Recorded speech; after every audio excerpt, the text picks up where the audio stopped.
है। और नहीं तो फिर हम भी 50 या 100 सीट पर लड़ेंगे। हर जगह हमारा 10,000 15,000 हमारा वोटर्स है, जीत करके 6% हम वोट ले आएंगे। नमस्कार, स्वागत है आपका सिटी पोस्ट लाइव में। मैं हूं मुस्कान। जहां महागठबंधन में सीट शेयरिंग का पेच फंसा है, वैसे एनडीए में भी सीट शेयरिंग में पेच फंसा हुआ है। जहां कहा जा रहा था, सूत्रों के हवाले खबर आई थी कि मांझी को 10, उपेंद्र कुशवाहा को 10 सीटें मिलेंगी, लेकिन अब कहीं ना कहीं ये खबर गलत नजर आ रहा है। क्या है पूरा मामला, इस पर बातचीत करने के लिए हमारे साथ मौजूद है हमारे सहयोगी अभिषेक मिश्रा। सर, क्या लग रहा है? अभी मांझी जी को सुनने में आ रहा था कि 60 सीटें मिलेंगी, अब गुस्सा रहे हैं? नहीं, गुस्सा नहीं रहे हैं। आपने कहा सीट शेयरिंग, दरअसल ये बात आपकी सही है, आपकी जानकारी बिल्कुल सही है। जो एनडीए में सीट शेयरिंग का अंदरूनी फार्मूला है, अंदरूनी इसलिए कि आधिकारिक ऐलान तो हुआ नहीं है सीट शेयरिंग का, और जाहिर है इतनी जल्दी होगा भी नहीं। पेच वाकई फंसा हुआ है, लेकिन जो फार्मूला है सीट शेयरिंग का, वो फार्मूला जग जाहिर है, अब सबके सामने है। अंदर की बात बाहर आ चुकी है। 10 सीटें जीतन राम मांझी को, 10 सीटें उपेंद्र कुशवाहा को, और 19 से 22 सीटें चिराग पासवान के लिए, और बाकी जेडीयू बीजेपी के लिए 102 सीटें। ये सीट शेयरिंग का फॉर्मूला है।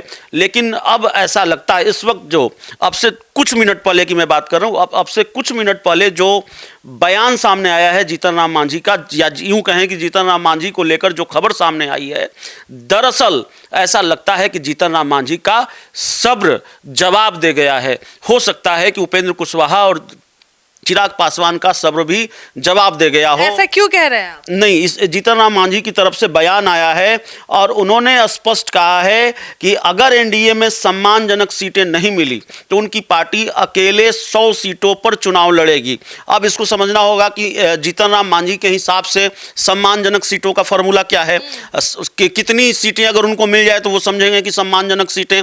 तो दरअसल जीतन राम मांझी 20 विधानसभा की सीटें चाहते हैं। 20 की जगह 18 हो सकता है, 17, 16, 15 वो नहीं चाहते। वो चाहते हैं कि भाई 18-20 सीट हमको दे दीजिए, ये हमारे लिए सम्मानजनक समझौता है। अगर भारतीय जनता पार्टी देना भी चाहे, बीजेपी की मुश्किल क्या है उसको समझ लीजिए। जनता दल यूनाइटेड को सीटें बांटनी नहीं है।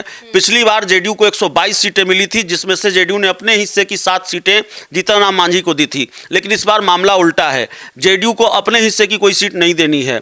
जीतन राम मांझी, उपेंद्र कुशवाहा और चिराग पासवान का एडजस्टमेंट बीजेपी को करना है, और जेडीयू ने साफ कह दिया है कि भाई आप इनका एडजस्टमेंट आप तय कीजिए, हमको हमारी सीटों से मतलब है।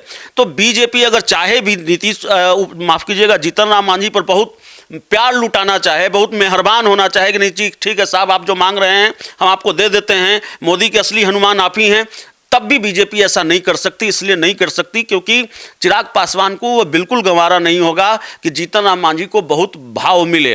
तो बीजेपी के सामने मुश्किल यह भी है कि एक तो देने की स्थिति नहीं है। 20 सीटें और 18 सीटें अभिषेक जी आएगी कहां से, ये समझाइए। क्योंकि चिराग पासवान को भी तो 40 सीटें चाहिए थी, और उन्होंने कहा कि हम सम्मानजनक सीटें लेना चाहते हैं। अरुण भाटी बीच बीच में ट्वीट में मार देते हैं महाराज कि हम लोग अकेले चुनाव लड़ते थे, इतना प्रतिशत हम भी वोट ले आते हैं। 4 दिन पुराना उनका ट्वीट है। उन्होंने कहा कि 137 पर लड़कर हम 6% वोट ले आए, और अगर 243 पर लड़ जाते तो 10% वोट याद आता। जी, मेरे मन में सवाल है कि क्या मांझी जी अकेले चुनाव लड़ सकते हैं? इस स्थिति में है कि वो अकेले चुनाव लड़ ले? नहीं, अकेले चुनाव नहीं लड़ेंगे, लेकिन मेरा सवाल आपसे उल्टा है कि जीतन राम मांझी को आरजेडी से क्या परहेज हो सकता है, और आरजेडी को जीतन राम मांझी से क्या परहेज? महागठबंधन में सीट ही कहाँ है? इतने दलों में भी सीट बंटवारे में दिक्कत है। कांग्रेस बोल रही है 70 सीट, तेजस्वी बोल रहे हैं 50 सीट, उसमें तेजस्वी यादव है, कांग्रेस है, हेमंत सोरेन है, पशुपति पारस है, आपको मुकेश सैनी, आईपी गुप्ता भी आने वाले। तो सीटवा कहां से बटाएगा? नहीं, सीट कहां से बटाएगा वो ठीक है, लेकिन जब एनडीए टूटने की बारी हो, एक मैसेज भी देना होता है कि भाई एनडीए को हमने तोड़ लिया। तो बेटा भी तो मंत्री है, तो फिर वो भी रिजाइन देंगे? हाँ, इसकी कीमत चुकानी पड़ेगी। और क्या वाकई जीतन राम मांझी जैसे नेता इतनी बड़ी कीमत चुकाने को तैयार हैं? बिहार में भी मंत्री पद चला जाएगा तो बिहार का मोह ज्यादा नहीं होना चाहिए, क्योंकि वैसे भी वो कुछ दिनों के मंत्री हैं। अब तो बिहार में चुनाव है, लेकिन केंद्र का मंत्री पद छोड़ने के लिए क्या जीतन राम मांझी तैयार हैं? वैसे उनकी स्वीकारता है, इंडिया गठबंधन का दरवाजा उनके लिए बंद नहीं है, और जीतन राम मांझी को भी इंडिया गठबंधन से बहुत परहेज नहीं है। लेकिन अभी जो बयान है वो ऐसा लगता है कि बहुत प्रेशर पॉलिटिक्स है। आपको याद होगा उन्होंने एक बार कह दिया कि लगता है कैबिनेट छोड़ना पड़ेगा, तो जाहिर है इसके राजनीतिक मायने ये निकाले जाएंगे कि भाई आप धमकी दे रहे हैं कि हम मोदी मंत्रिमंडल से इस्तीफा दे देंगे। लेकिन फिर बीजेपी ने अपने हिसाब से शायद डोज दिया होगा, जो बीजेपी का तरीका है। तब जीतन राम मांझी ने कहा कि नहीं नहीं, हम तो ये हमारा संदर्भ ये था कि कैबिनेट की मीटिंग छूट जाएगी। तो जीतन राम मांझी अभी ये कह रहे हैं कि 100 सीटों पर चुनाव लड़ेगी, तो एक तरह से उन्होंने एनडीए से अलग होने का ही ऐलान कर दिया है। जो उनका बयान है, उन्होंने कहा है कि एनडीए में सम्मानजनक सीटें नहीं मिली तो उनकी पार्टी अकेले 100 सीटों पर चुनाव लड़ेगी। तो चिराग पासवान वाला मॉडल अपना रहे हैं क्या मांझी? जैसे चिराग पासवान बोले थे हम अकेले चुनाव लड़ जाएंगे, फिर थोड़ा सा बात हो रहा था, वही मॉडल अपना रहे हैं क्या? बिल्कुल, ये एक तरह की प्रेशर पॉलिटिक्स है। ये धमकी है कि आपको नुकसान हो जाएगा अगर हम 100 सीटों पर चुनाव लड़ेंगे, और आपने अगर हमारी बात नहीं मानी तो हम 100 सीटों पर अकेले चुनाव लड़ जाएंगे। लेकिन जीतन राम मांझी शायद ही ऐसा करें। जीतन राम मांझी अभी कोई बड़ा फैसला लेने की स्थिति में नहीं है, वो एनडीए छोड़ने की स्थिति में नहीं है, क्योंकि एक अड़चन वही है कि वो केंद्र का मंत्री पद छोड़ सकते हैं क्या, और जीतन राम मांझी शायद नहीं छोड़ सकते हैं। इतना बड़ा फैसला, इतनी बड़ी कुर्बानी वो देने के लिए तैयार नहीं है कुछ सीटों के लिए। तो हो सकता है भारतीय जनता पार्टी के साथ कोई बीच का रास्ता निकाला जाए। अब जीतन राम मांझी अपने कद को चिराग के बराबर देखना चाहते हैं। जीतन राम मांझी और चिराग पासवान के बीच एक प्रतिस्पर्धा चल रही है कि भाई मोदी का असली हनुमान कौन है। जब कई बार चिराग पासवान ने बीजेपी को आंख दिखाई तो बीजेपी से ज्यादा जीतन राम मांझी आक्रामक हुए और उन्होंने चिराग पासवान पर हमला किया, और चिराग पासवान जीतन राम मांझी के रिश्ते इसलिए भी लगातार खराब होते चले गए। तो यह भी प्रतिस्पर्धा चल रही है कि भाई चिराग पासवान को ज्यादा भाव क्यों मिलेगा और हमको कम भाव क्यों मिलेगा। तो जीतन राम मांझी को ये मालूम होना चाहिए कि चिराग पासवान के पास 5 सांसद हैं, उनका जो स्ट्राइक रेट बहुत बढ़िया है, और 5 सांसदों के हिसाब से चिराग पासवान की दावेदारी तो 30 सीटों पर बनती है। एक लोकसभा क्षेत्र में 5 या 6 विधानसभा सीटें होती हैं, तो 30 सीटों पर उनकी दावेदारी बनती है। उनको तो 19-22 सीटें मिल रही है। आपकी दावेदारी 6 सीटों पर बनती है, आप अकेले सांसद हैं, लेकिन आपको 10 सीटें मिल रही हैं। लेकिन बावजूद इसके अगर जीतन राम मांझी ये कह रहे हैं कि हम 100 सीटों पर चुनाव लड़ेंगे, तो जाहिर तौर पर भारतीय जनता पार्टी के लिए इतनी संकट की बात जरूर है कि सीट शेयरिंग का मामला बीजेपी के लिए आसान नहीं है, पेचीदा होता जा रहा है। और किसी फिल्म का ये गाना था कि एक को मनाऊं तो दूजा रूठ जाता है, वही स्थिति अभी एनडीए में नजर आ रही है। इंडिया गठबंधन में भी कमोबेश वही स्थिति है, लेकिन उस तरह की तनातनी, जो खुलकर तनातनी वाली, अब कांग्रेस ये नहीं कर रही कि हम अकेले चुनाव लड़ जाएंगे, अब बीजेपी ये नहीं, माफ कीजिएगा, आरजेडी ये नहीं कर रही कि हम अकेले चुनाव लड़ जाएंगे। तेजस्वी यादव का एक 243 सीटों वाला बयान जरूर आया है, लेकिन जीतन राम मांझी तो खुलकर कह रहे हैं कि भाई हम अकेले चुनाव लड़ेंगे 100 सीटों पर। चिराग पासवान की पार्टी 2020 का विधानसभा चुनाव याद दिला रही है कि भाई हम 243 पर लड़ते तो 10% वोट आता हमको।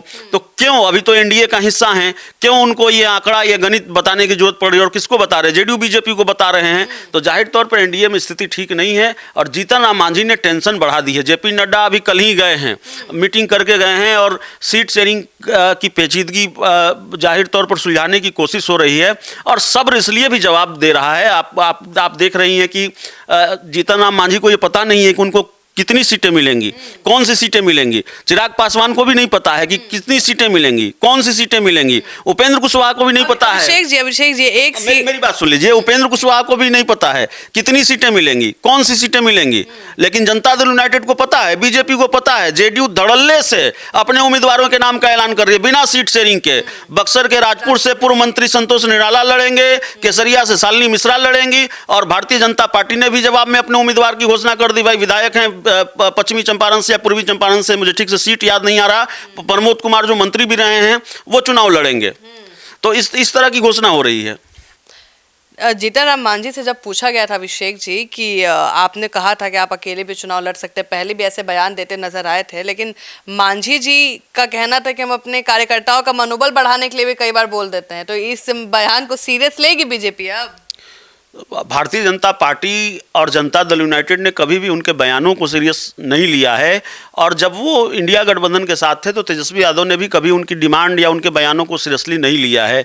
जब इंडिया गठबंधन में थे, तब महागठबंधन था, तब वो मांग किया करते थे कोऑर्डिनेशन कमेटी होनी चाहिए महागठबंधन में, लेकिन कभी भी उनकी मांग को सीरियसली नहीं लिया गया, गंभीरता से नहीं लिया गया। और तेजस्वी यादव ने तब उनको 2 टूक जवाब दिया था कि आप जगदानंद सिंह से बात कर लीजिए, हमारे प्रदेश अध्यक्ष हैं। जीतन राम मांझी को यह बात नागवार गुजरी थी और फिर धीरे धीरे उनके महागठबंधन से अलग होने का रास्ता बनता गया और महागठबंधन से अलग हुए। और 2020 के विधानसभा चुनाव से पहले जो मुझे याद है, वाया जेडीयू उनकी एंट्री इंडिया गठबंधन, माफ़ कीजिएगा, एनडीए में हुई थी और तब जेडीयू ने अपने कोटे की 7 सीटें जीतन राम मांझी को दी थी। जी। तो आप सुन रहे थे पूरे डिबेट को, तो आपको क्या लगता है, क्या जीतन राम मांझी पॉलिटिकल प्रेशर बना रहे हैं कि सच कह रहे हैं? हमें जरूर बताएं। फिलहाल इस खबर में इतना ही।